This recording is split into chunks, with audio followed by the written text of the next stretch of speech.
محقق نہیں ہوتا. یہ کہتی ہیں وہ لوگ الٹا لیٹنے سے منع کرتے ہیں کہ یہ جہنمیوں کا طریقہ ہے، تو کیا یہ صحیح ہے؟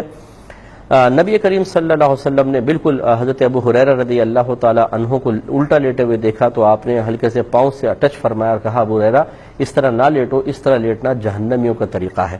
پھر انہوں نے عذر پیش کیا تھا کہ یا رسول اللہ میرے پیٹ میں بڑا درد ہو رہا تھا اس وجہ سے میں الٹا لیٹا، لیکن رحمت کونین صلی اللہ علیہ وسلم نے منع فرمایا. لیکن یہ اس کے لیے ہے کہ جو جاگا ہوا ہو اور اختیاری طور پر وہ اس طرح لیٹا ہو تو اس کو آپ پیار سے منع کر دیں. اگر کوئی سوتے میں بیچارہ الٹا ہو گیا ہے تو پھر اس میں وہ قابل گرفت نہیں ہے کہ آپ اس کو مارنا شروع کر دیں یا جوتا اٹھا کے مارے اٹھ جہنمی یہ الٹا لیٹا ہوا ہے.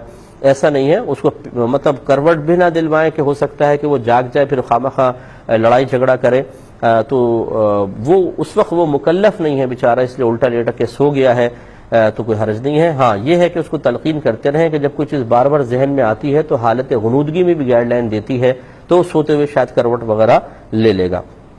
ایک انہوں نے کہا کہ